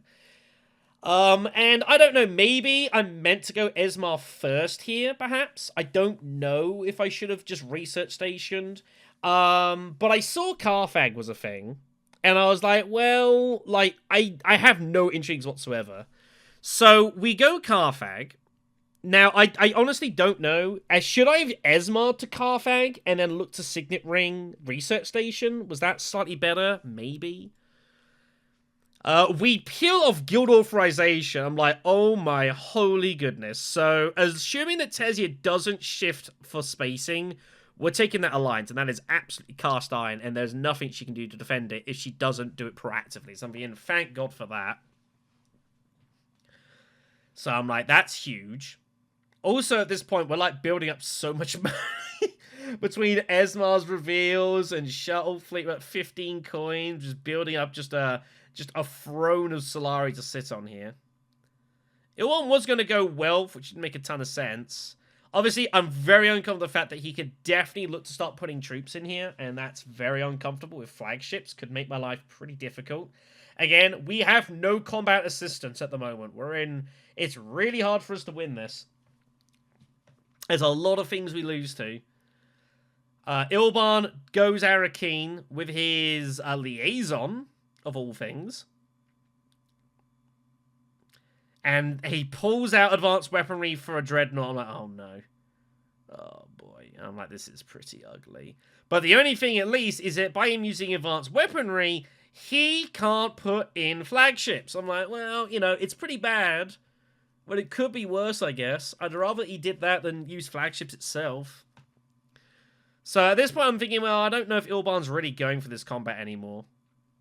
Tezia peels off Diplo to hit secrets, but does it with Gurney Halleck. So didn't pull shifting allegiances by the looks of it. So taking alliance number 3. But obviously, now we know we're going to get the spacing. So we know we're going to peg her back on a point here. So it's still on. So the only way that we can win this is we take the alliance with Esmar Tuick trip to research station. We somehow pull our other experimentation, and then we somehow have to win the conflict, which looks really hard to achieve. But you know, we have to try. Memnon double bumps up with his shifting to go Emperor. So obviously garrisoning more troops. I'm like, well, this looks pretty bad. So here we go. Can we find experimentation? Can we find Worm Riders for some swords? Well, there's Worm Riders. I'm thinking, oh god, draw! And there it is. There's the experimentation. Huge. So we find our Talaxu point. We find our alliance steel. So we've just got to hold on for the conflict here and hope that somehow we win.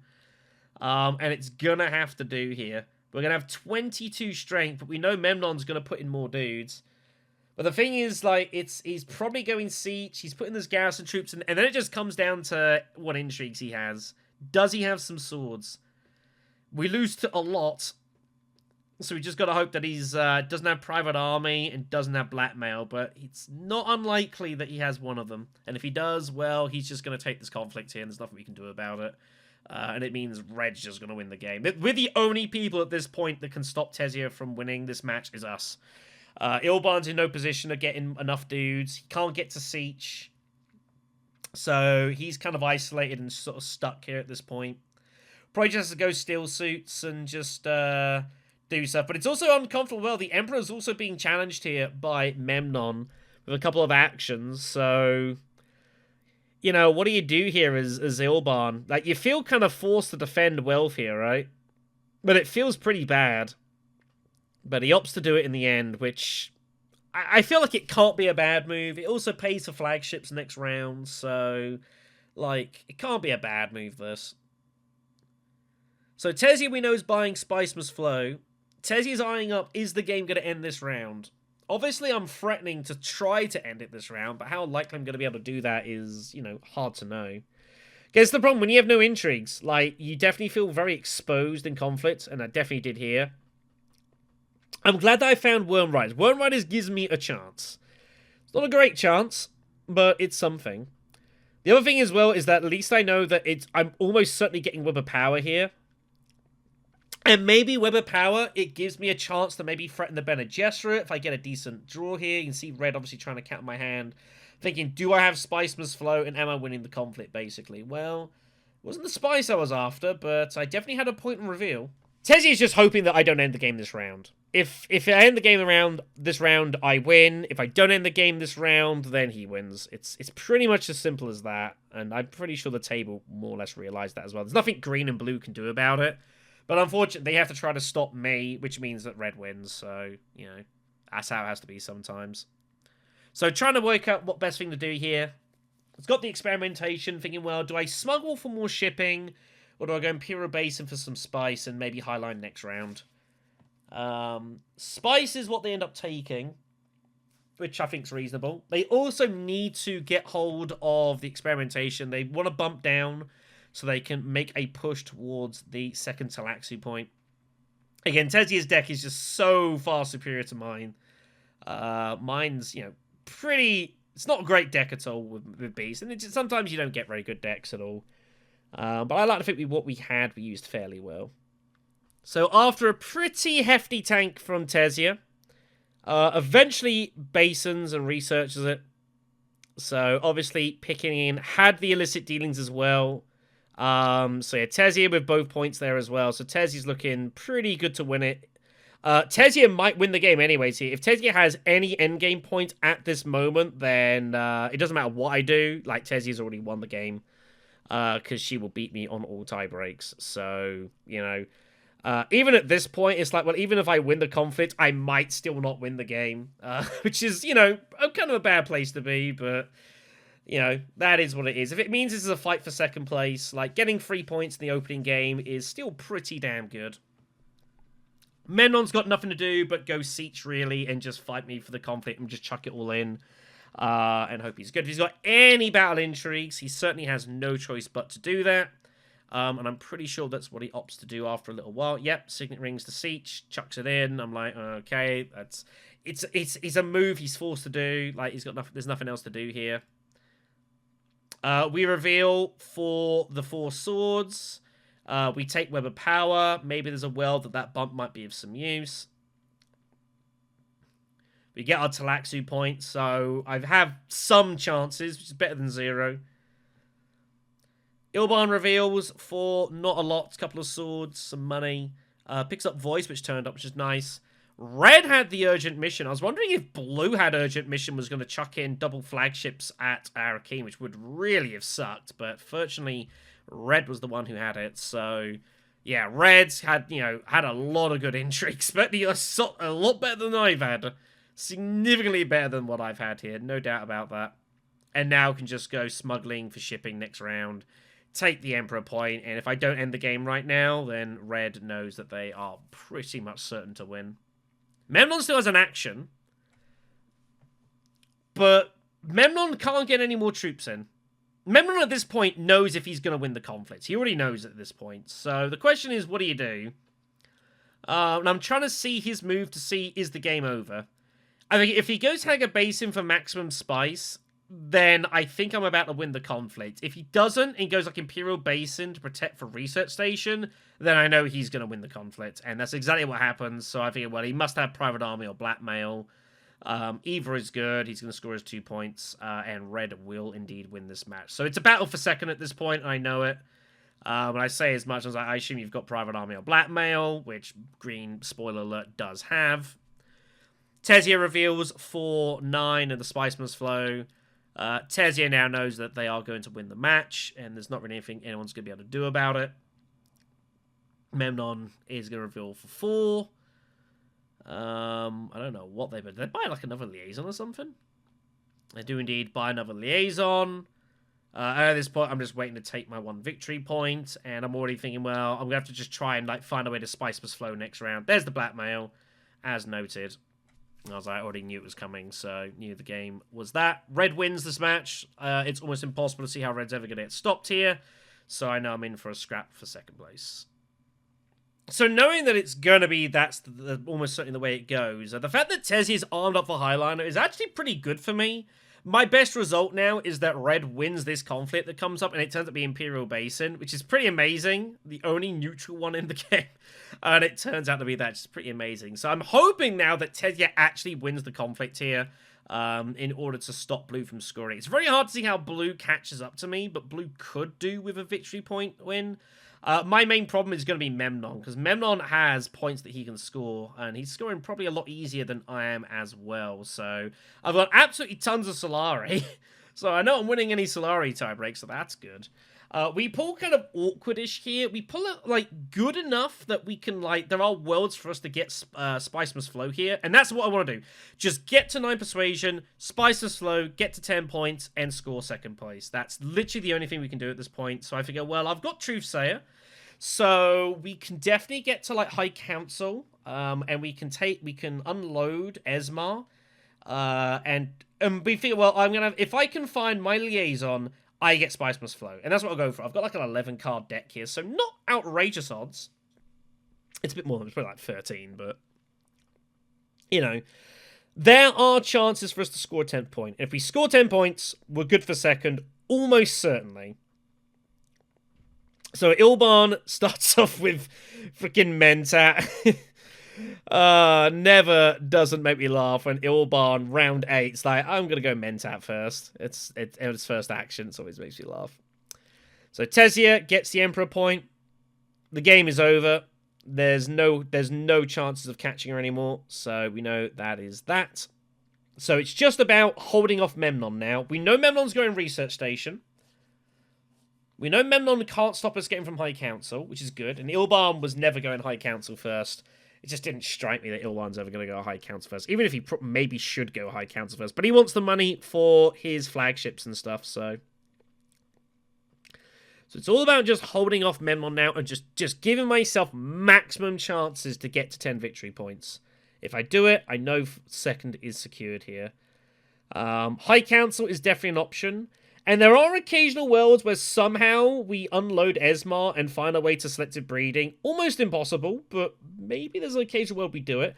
Spice is also relevant in this one as well. We need to try and make sure that we stay ahead of Memnon for Spice tiebreakers. That could well be the difference between second and third place here.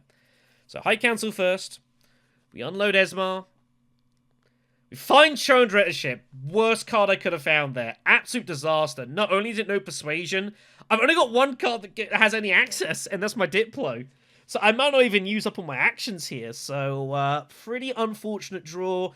At least it had been like a convincing, or not convincing, like my Recon or something, or my Ring. Like, maybe they would have been a sniff at trying to find a way to get hold of the Spice Must Flow, but Cho'em, pretty much the worst card we could have drawn, which is unfortunate. Ilban's ready to start trucking in here. He knows Highline is probably coming from Tesia, but he just has to close his eyes and throw all his troops in and hopes he wins the fight. There's nothing else ready for him to do at this point. He opts to go via Steel Suits because he's still got a Fremen point to pick up here. So there goes the flagships. As noted, Tesia follows up with the higher trip, removes the specimens, definitely don't need those, so just get them all in. Again, assuming that Tesia is going to win the match, this is good for me. I would rather that she wins it than anyone else, because it's points that she's going to get, it doesn't really matter. It doesn't matter if she gets the 10, 12, 15, like, it's irrelevant to me. Memnon and him doing that as well means that we're actually, and especially with Ilban going Steel Suits, means that we're going to get selective breeding, because Memnon doesn't have the spice to get there, which is pretty huge as well, so we still have a sniff at trying to find this Spice Must Flow. Hard for us to achieve it, but it's definitely on. Again, putting Cho'em Directorship was like an absolute drivel card, like really bad time to find that, but, you know, it's the way it goes. Memnon obviously still needs to get hold of his Bene Gesserit stuff as well here, so looking a bit dicey for him. So he just goes secrets. Selective for us. Looking for Web of Power. The other thing as well here is if we can find Web of Power, even if we don't get the Spice Must Flow, Web can still be a Bene Gesserit bump, and we can occasionally fluke an intrigue. That means that we actually somehow take Tesia Alliance, which would be good, you know, but we're more interested in whatever points. Signet Ring and Recon found. Pretty sad. 8 Persuasion. That is not enough for a Spice Must Flow, and, well, options and means of trying to secure it looking pretty bad. Ilban uses Lisanne. Remember that card he bought at the very start of the game? Yeah, look at that, using it to get hold of his Fremen point. And also gets a double bump, courtesy of Keys to Power, so is like making the tiniest of threats on the Fremen, although very hard to see how he's going to do anything. By the way, Memnon, when he won the last conflict, forgot to mention, had demand respect, so stole the Emperor Alliance from Ilban. Pretty disgusting. So, in terrible straits here. So, the problem is now, Ilban's looking very much like he's probably going to get a Spice Must Flow, I figure, in this game. So, I've got to make sure if he does score a 9th point, I have to stay ahead of Spice tie breaks. So this conflict is important in Imperial Basin, because if I can get 3rd place and +3 spice, unless he has tiebreaker, I'm winning the tiebreaker for 2nd place. So, you know, even though I don't have the 10th point, that's not what you're going to do. Tessia Vernius has shifting, so goes to Haga Basin.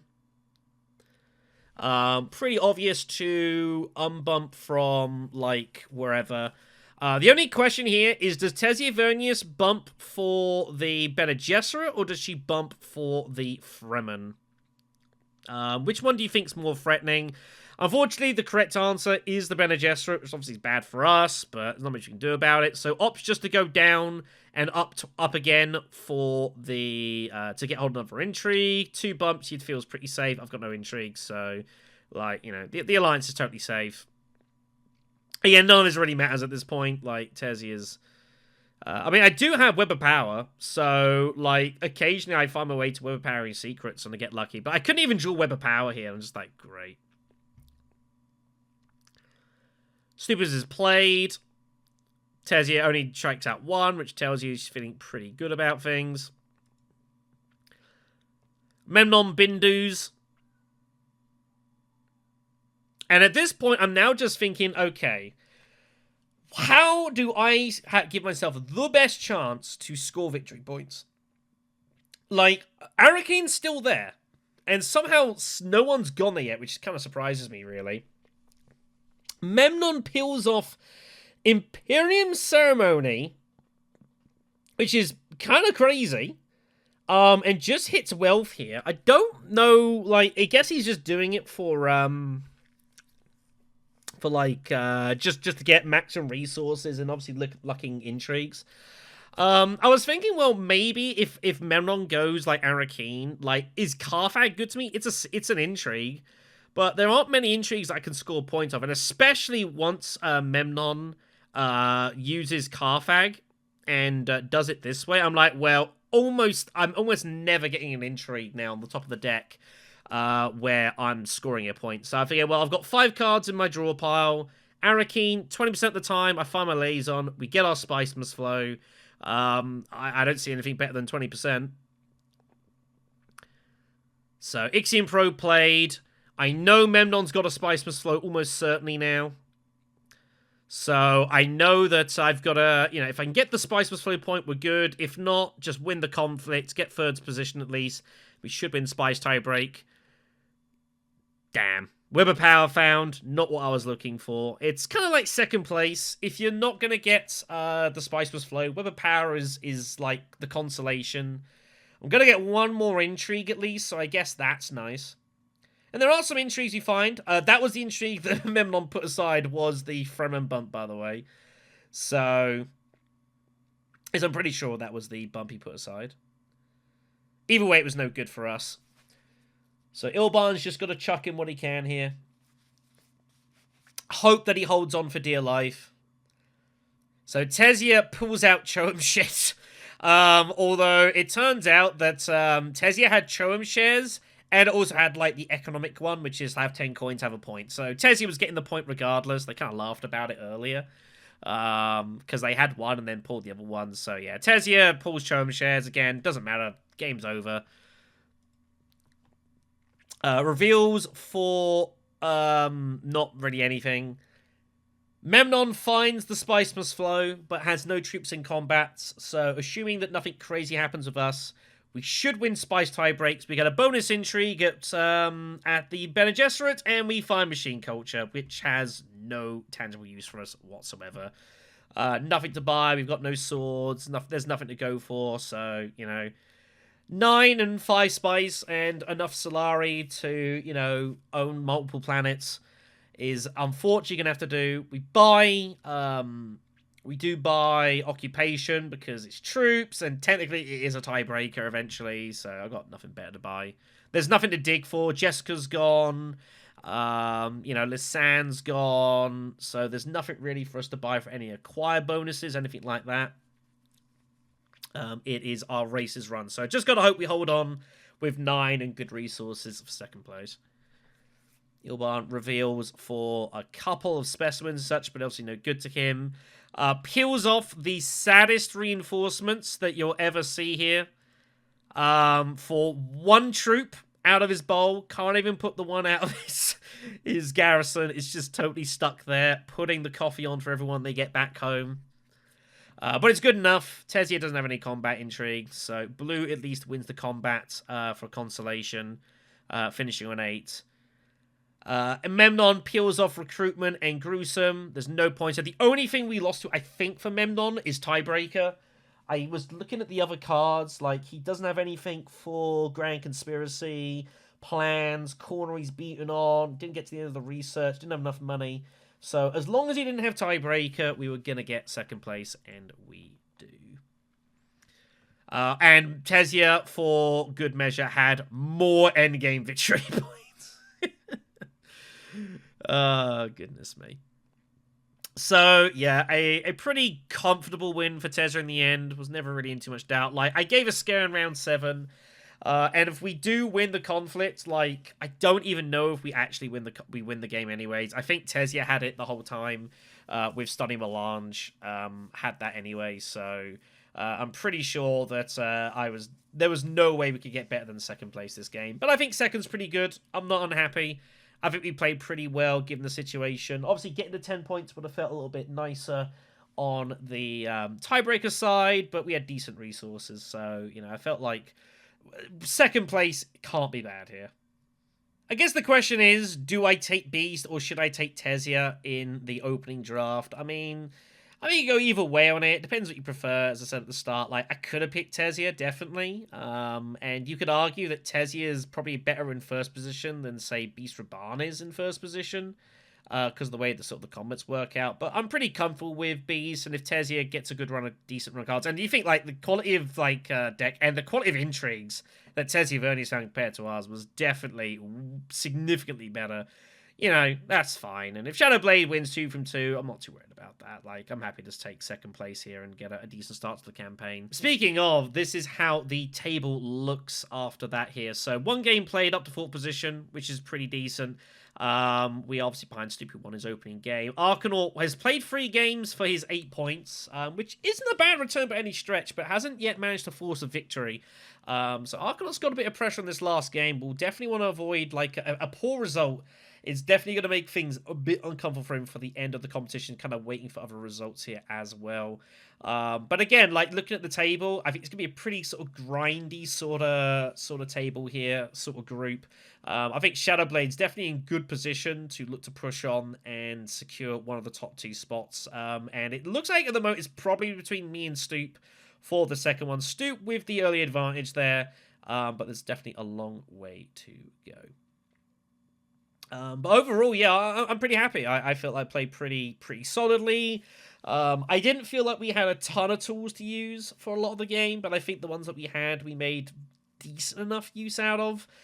We definitely had chances to win the game in round 7. And, you know, like if Memnon's got like 5 swords of combat, he's got 5 swords of combat, what are you going to do? If he doesn't, I get to 10 points, we possibly win the match.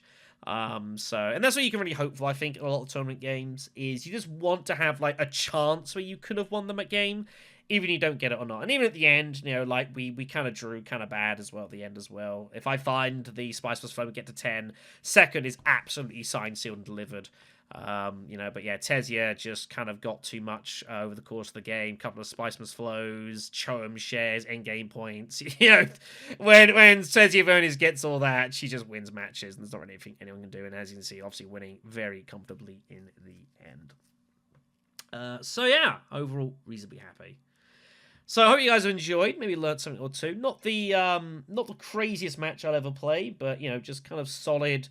You know, fairly tight tourney play. I think everyone played all right, all things considered. Ilban definitely went off the beaten track with going for the early flagships.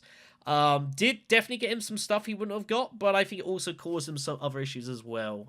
And definitely changed a lot of the focus how the game played. Like, it ended up being a lot of, like, obviously I would fight, then Ilban would fight. The two of us never really clashed, and to be honest, it's probably a good thing for both of us that we didn't. Memnon, I don't hate the Memnon pick at all. I think I could definitely get it. I think a lot of people would just take Baron, though, because Baron in second is just always fine.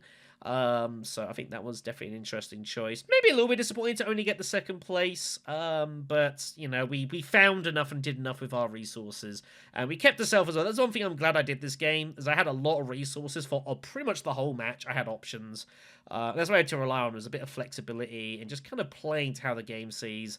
Definitely, I think if Memnon does rip off the Choem directorship, that's a big problem for me. But then I end up getting Kwisatz Haderach. So I think, though, between the two, given the situation, Choem probably was a better card for me on the whole. Anyways, folks, so yeah, thank you for watching. If you've enjoyed. I know the self reviews are a little bit different. Obviously, not commenting over a match. I'm obviously do it from my point of view and perspective. But I've tried doing these live, and it's really hard. And it's difficult enough to do this anyway, so hence I'm going to stick to keeping it like this. So, you know, if you've enjoyed, then appreciate it. I'll obviously have more games as we go on through the competition. Yeah, I think second place, first game, can't be a bad thing. Take care of yourselves, everyone. We'll see you next time.